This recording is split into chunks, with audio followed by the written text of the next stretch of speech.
Chapter 412 to 414. In the dim light of the setting sun, a squad of shinobi traveled through the rugged mountain roads, their speed extremely fast, and their steps did not make any sound. They traveled through the mountain ridge and went down the valley. This squad of shinobi is the one led by Terumi Mei, all for the purpose of completing the mission assigned to her by the Yonde Mizukage. While running at the center point of the squad, Mei looked at the shinobi around her.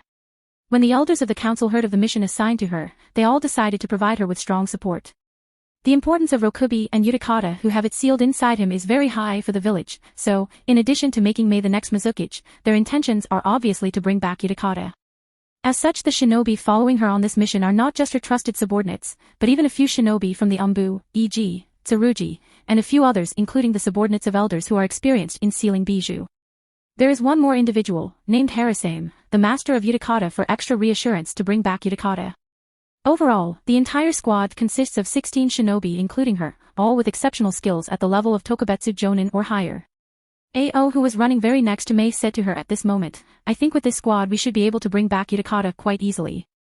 Mei shook her head, and said with a sigh, "But the problem is not just Utakata, there are also Akatsuki and Amatsukami. I fear that they might also be pursuing him. Mizukage-sama warned me that there are chances of encountering the members of Akatsuki and Amatsukami, and if we do encounter them, then it would increase the difficulty of this mission to a very high level." Ao was silent upon hearing Mei's reasoning. Indeed, if it was just Utakata, then with this lineup, bringing him back would have been fairly easy. Utakata's strength is indeed extremely good, but unlike Yonde Mizukage, he is not a perfect Jinchuriki. And since he cannot display the full potential of the bijou sealed inside him, since he cannot risk losing control over him, as such he would avoid using the power of Rokubi if he doesn't have to. Moreover, Utakata doesn't have any reason to not come back to Kirigakure, especially after he learns of the fact that Yonde Mizukage was being controlled by Akatsuki. So, the probability of Utakata resisting until the bitter end is very low. But it would all be a different case if Akatsuki or Amatsukami were to be involved too. "I do hope that I can bring back Utakata safely," thought Mei. Soon the hunter team led by Mei passed through a ravine and came across another valley. According to the intelligence given to her by the Yonde Mizukage, since disappearing from the land of rain, Utakata has been aimlessly wandering around. Sometimes he would visit a town or a small village, but most of the time he would remain in forests and mountains so as not to attract much attraction. The forest past this valley is the last place where Utakata was last spotted, so this is obviously the first search point to find out the clues in order to discern the direction he went. "Everyone be careful, we have company." But just as the squad entered the forest, Ao suddenly warned the squad of 16. The squad of 16 hurriedly scattered. Mei asked, "Who is it and where?" Ao did not reply to Mei, but pointed in a direction and said, "There." Everyone looked in the direction Ao pointed at and noticed nothing except for the tree, and can't help but frown in confusion. Mei said, "Nobody is there." Ao shook his head, and said, "No, someone is there, he is using some kind of ninjutsu to turn himself invisible. Come on out, I have already noticed you." "Oh. You managed to locate me even though I was invisible, I gotta hand it to you, Byakugan truly is a nemesis of invisibility jutsu." A voice came, then the figure of a shinobi also became visible to everyone, but, I must say I am surprised that someone who is not a shinobi of the Hyuga clan can master the use of Byakugan to such a degree. He was carefree sitting on the tree branch pointed out by Ao while dangling his legs in a to-and-fro motion. But even though he sat there without a care in the world, and did not do anything, no one could take him lightly. Everyone felt extreme pressure on top of their heads and had sweat flowing down their temples. He wore a golden-rimmed black cloak with various symbols on it, and a blue mask with the symbol of water chakra on it. "He is none other than, you are Suijin of the Amatsukami," muttered Mei. Suijin looked at Mei, then said with a grin, "Nini, you are Terumi Mei, aren't you? What are you people doing here? Is it possible that you people are here to greet me? Are you people a fan of mine? Do you people want my autograph? Or do you want a picture with me?" While Suijin spoke, Mei signaled everyone to take a combat stance, then she said to Suijin, "Our purpose for coming here does not concern you, leave now, and we can resolve this issue without a battle." Suijin chuckled, "Ha ha ha, you are funny, do you really think that just because you are asking me politely, I will withdraw?" Mei frowned, and asked, "Then what else?" Suijin thought a little, then said, "How about an answer first?" Mei asked curiously, "Answer? Answer to what exactly?" Suijin chuckled, and asked with a mocking smile, "I heard a rumor recently according to which the Yonde Mizukage of Kirigakure had become a puppet in the hands of Akatsuki. Is it true?" Mei's face turned cold. That's just a baseless rumor without any evidence to proof. She was trying her best to make sure that the shock on her face wasn't visible. The same was the case with the people behind her. Some were surprised by this revelation because they were not aware of such information, but was it true or not? Suijin shook his head, and said, "It's not a baseless rumor. I know for a fact that your Yonde Mizukichi had become a puppet in the hands of Akatsuki. In fact, you people ought to thank the Amatsukami. After all, it was one of us, specifically, Homasubi, who fought and defeated the person who controlled the Mizukichi in the underground floor of the Mizukichi building." What? Everyone exclaimed upon hearing Suijin's words. It seemed that Suijin was enjoying everyone's shock and said, "Kirigikure is really finished." Mei calmed her shock and asked with a solemn expression, "You have stopped us here. It wouldn't just be to talk nonsense, would it? What could you possibly want from us? Trying to change the topic, are we?" Suijin said, then continued, "But I suppose it's pointless to speak about that for now. Anyway, since you people have come here with the kind of formation, I take it that you people are here for the Jinchuriki of Rokubi, aren't you?" Mei gritted her teeth. She knew where this was going. She did not want this to happen. Suijin did not care about Mei's reaction and said, "If you people value your lives then go back. Amatsukami is interested in the Rokubi and few of its abilities, so we are going to capture Utakata." Ao said furiously, "Don't joke around. Rokubi belongs to Kirigikure. Do you think that we will just let you capture Utakata?" Suijin sneered, "Even your Mizukichi is not necessarily yours. What are you talking about claiming ownership over a bijou? Hurry up and leave, else I don't mind taking a Byakugan with me too." Mei stopped Ao from wasting his breath against Suijin, and said, "It appears that the events of Yondaime-sama have made people underestimate us Kirigikure shinobi who have grown in the village of the Bloody Mist. Since you of the Amatsukami have set your sights on the Rokubi, then there is nothing left to talk with you." After speaking so, Mei quickly printed hand seals, and then shouted, "Yotan, Yokai no Jutsu. Lava release, melting apparition technique." Instantly a lot of lava was spit out by Mei. This lava was like a high-pressured spray, and went towards Suijin as if it would melt him. Poof! With a poof of smoke, Hiramakarei appeared in Suijin's hands. He separated the sword into two parts, then with one part in each hand, he poured chakra into the sword which soon took the shape of a hammer, and he waved the sword in the direction of the incoming lava spray to block it.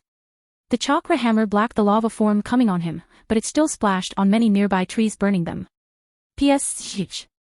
Psh. Psh. That attack was barely even effective. Is that the best you can do?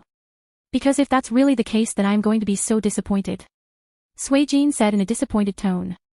That sword. It's Hiramakarei. Ao muttered in shock. It just means that what he spoke was indeed the truth. Tsurugi, the commander of Hunter Nin of Kirigikure said.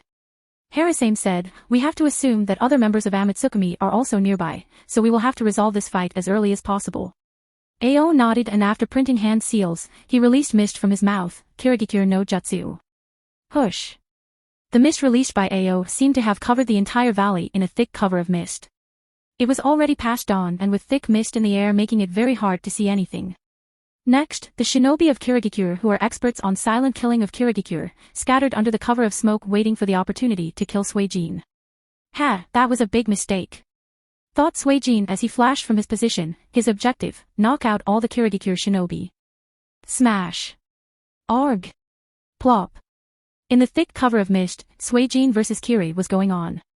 Since Suijin's objective wasn't to kill the Kirigikure shinobi, therefore, he focused on beating the hell out of them but also made sure to not kill them. Ding. Ding. Ice release, ice-breaking fist. Suijin covered both his hand in hard ice and smashed them in a shinobi's guts. Arg cough cough, another one fell unconscious while coughing out blood. Mei asked from Ao, "That's the fourth one already. Where is he, Ao-san, Chukichi-san, do you sense him?" "Yes, I see him, but his speed is too fast. At one instant he is at one place, and the next instant he disappears and appears near another shinobi." Ao said with faint traces of sweat on his forehead. Even though the temperature of the surrounding has fallen to the freezing point, he still can't help but sweat. Tsurugi said, "Ao-san, the density of mist is too high. I think this is too much for even us." Ao nodded with a solemn expression, and said, "I did not intend to make the density of mist this high. Suijin must have used his own chakra to cast the same jutsu in order to make mist this dense." Chukichi said, "And the fact that he is able to move perfectly in such a dense cover of mist means that he is also a sensor nin with very good abilities, on my level, or perhaps even better." Ao nodded, he couldn't agree more. Ao's intention of using hiding in the mist jutsu may have been to hinder Suijin's vision, but he as well as others soon realized that his move was a big mistake because not only was Suijin perfectly capable of seeing, reacting, and acting in the cover of the mist, he was, in fact, using the cover of mist to his advantage. In several instances, he used Kirigikure's silent killing technique to deal with the shinobi of their squad. This was beyond even Ao's expectations. Ha ha ha. It's too late for regrets. Suijin said and knocked another one out cold. Having Byakugan obviously made the thick cover of mist quite useless, so locating the Kiri shinobi trying to hide themselves using the cover of mist proved to be quite easy for Suijin. As such, Suijin made short work of them quite easily. In any case, we have to clear the mist and use another strategy. Harasame said, and after printing hand seals, he breathed wind out of his mouth in an effort to clear away the mist. Futon, Detapa. Wind release, great breakthrough. With Harasame's jutsu, the mist slowly cleared to reveal Suijin standing at the center of the field, along with several beaten up and bloodied bodies lying all over the field. So, who's going to be my next prey? Suijin questioned with a bland tone, his manner of speaking depicted that he could easily defeat all of them here without any effort. Damn it, 6 of us have already been defeated. And yet, there is not even a scratch on him. Tsurugi cursed in frustration upon noticing that 6 of their men were already lying bloodied on the ground, yet there was not even a single scratch on Suijin's cloak. Mei asked Ao with a serious expression, what is their state? Are they Ali? They are alive, their chakra signs are weak but they are indeed alive. He did not kill them. It appears that Amatsukami truly is as they say. Ao said with a solemn expression. He was also pondering over what to do from here on. Mei was now in a tough situation, should we withdraw? But if we withdraw then Amatsukami might be able to get their hands on Utakata. And if they reach Utakata before us then not only will Amatsukami obtain Rokubi, but it would also mean that I failed the test given to me by Yondaime-sama. Plan C. Even if she was considering whether to withdraw or not, it did not stop her from issuing instructions to the squad of shinobi around her in order to stall Suijin. Harasame nodded. After printing hand seals, he slammed both of his hands on the earth and shouted, Doton, Chidokaku. Earth release, moving earth core. Under Harasame's control of earth, a section of the earth beneath Suijin's feet sank suddenly, and because he had instantly lost his footings, Suijin fell inside. Mei did not waste any opportunity provided to her by Harasame, and started to print the hand seals, Yoton, Yokai no Jutsu. Lava release, lava monster jutsu. Instantly, Mei spat out viscous fluid from her mouth. The fluid spat out by her filled the hole created by Harasame. The objective was to drown Suijin inside the highly corrosive fluid and kill him, or at least stall enough time so that they can retreat along with the injured ones. The hole was filled as she intended, and for a while, there was no movement from Suijin's side. It felt as if the attack succeeded in killing Suijin, and Mei started to instruct the order for them to retreat. I am not sure how long will it hold him, everyone, pick up the wounded and retreat. But Ao knew better, don't relax your guard, his chakra has not faded in the slightest. Ao's words here not finished, and instantly a cylindrical ice pillar about the same thickness as the trunk of a giant tree rose from the hole. Upon further inspection, the shinobi of Kirigikure could see that Suijin was standing on top of the pillar, completely unharmed and unfazed by Mei's attack. Ha ha ha. Retreat? Do you think I would allow it? Suijin smirked and jumped off from the ice pillar. The pair of divided Hiramakari was still in both of his hands and he dashed towards their group. Come on, now show me what you people can do. The shinobi of the village of the bloody mist entertain me. Show me what you people are capable of. Harasame said with a solemn expression, we have to overwhelm him with numbers. The others all nodded and under Ao's lead rushed towards Suijin for close quarters combat. Ao is very good at close combat, more so after he got himself the Byakugan. Tsurugi is also not bad either, after all. He is the commander of the Hunter-nin of Kirigikure for a reason. Then there are Genryu, Gonbi, Heki, as well as 2 other kunoichi, so together they truly have the potential to hold any Kage-class shinobi. Or at least that should have been the case, but unfortunately, Suijin's nintaijutsu and kenjutsu proved too much for them, and within a few minutes, most of them were collapsed on the ground, beaten up and bloodied with cuts and bruises and frost all over their bodies. Now the only people standing were Mei, Ao, Harasame and Shukichi. Shukichi looked at Mei and said, Mei-sama, what should we do? If we were to try to carry the injured with us, then we wouldn't be able to retreat. We have to do something, and find some other way to get to Utakata. This guy is a monster, we don't have enough strength to defeat him.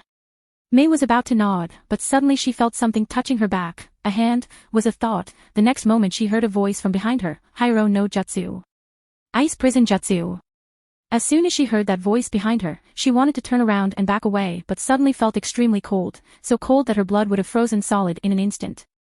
It didn't take her long to realize that everything below her neck was encased in ice. Shit, was all she could think as she was frozen solid, and all she heard close to her ear was a heavy, ruthless, and cold voice. What's the hurry?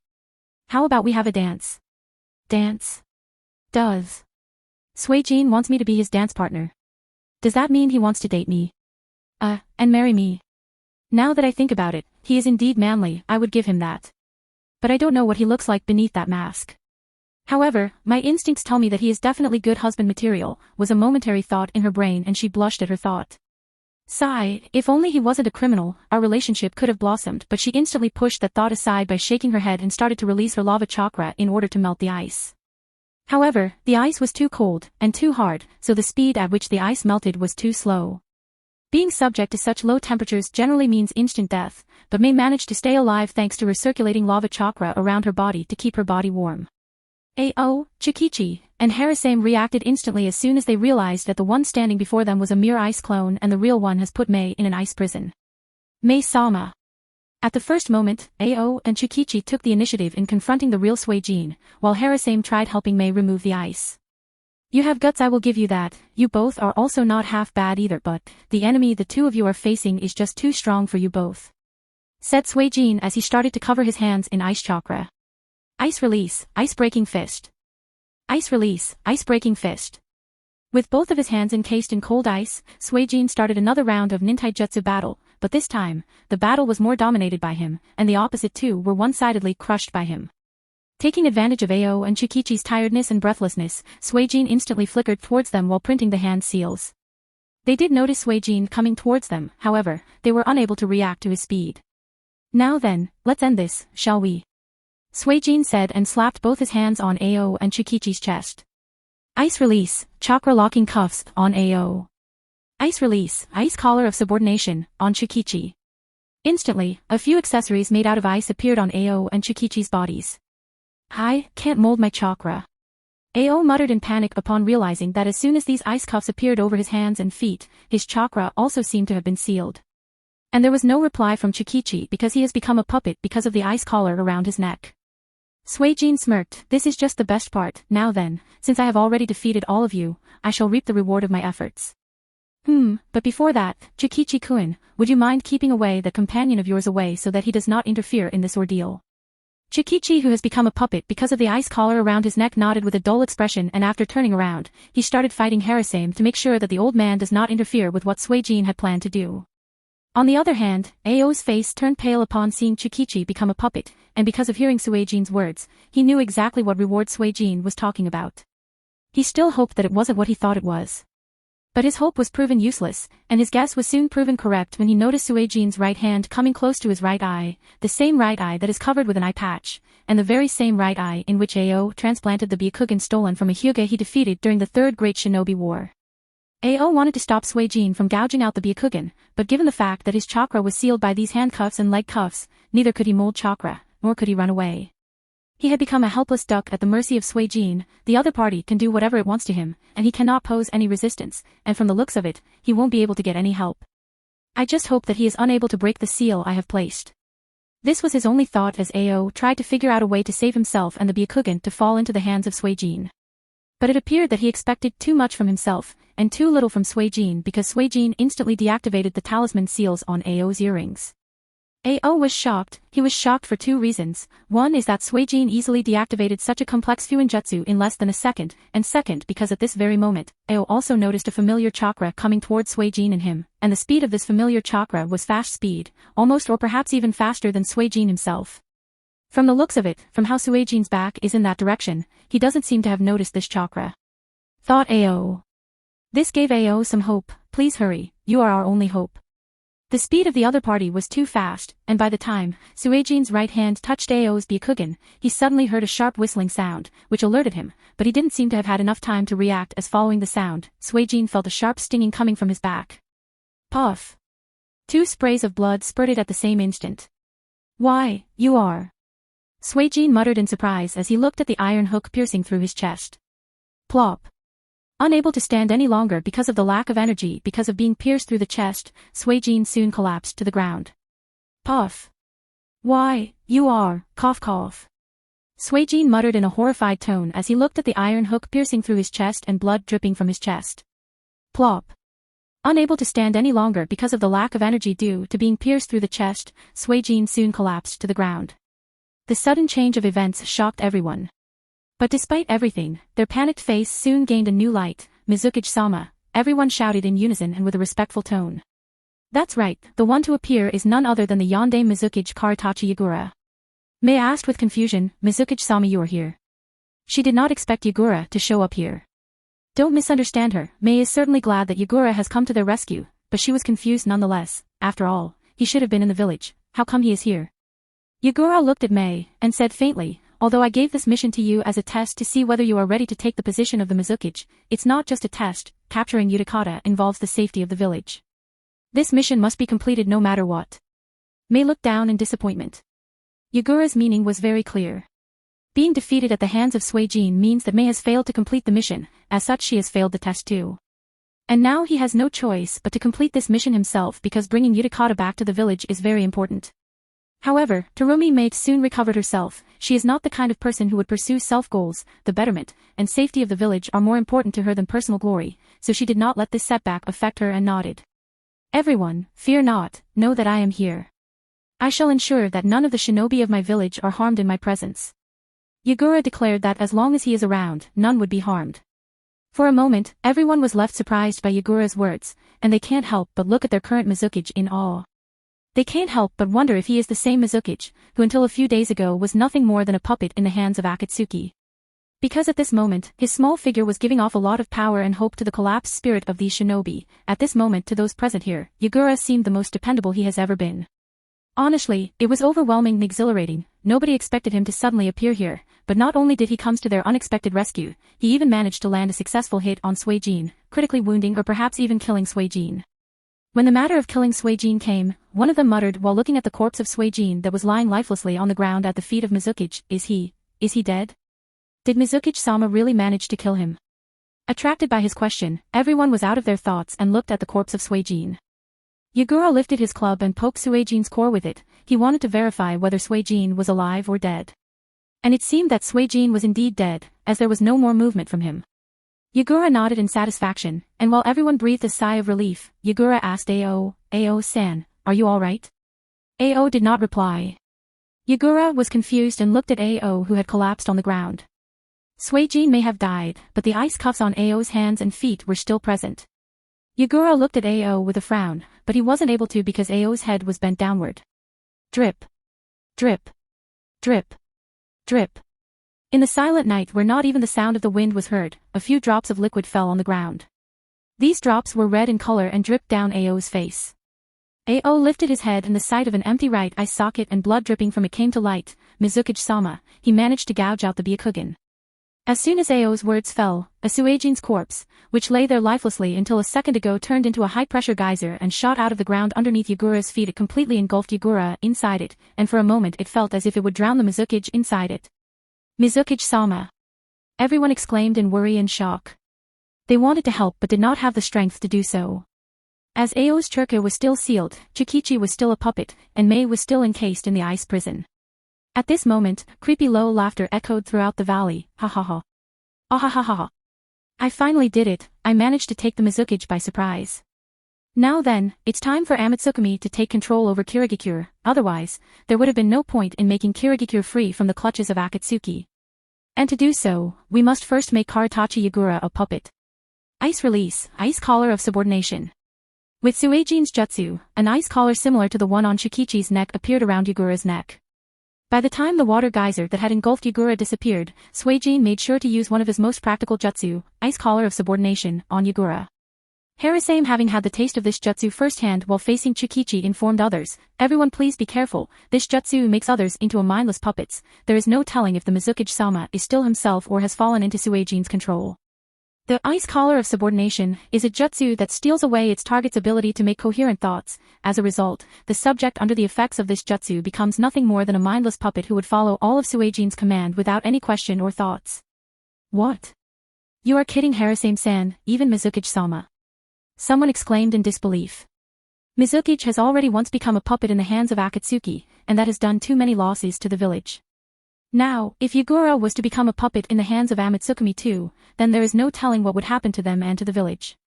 And looking at those dull eyes of Yugura, those dull pink eyes that seemed to have lost any light of self-consciousness, everyone knew their worst fear has come true. He has really fallen into the hands of the enemy. Yugura-kun, now come, and kill your former subordinates. Suijin ordered without making his presence known, I want you to use Hiramakari to do this job. After all, it's only fitting if the puppet Mizukage kills his former subordinates using one of the famed swords of Kirigikure. Yagura did as he was ordered, and with a dull expression, he picked up the separated Hiramakarei lying close to his feet.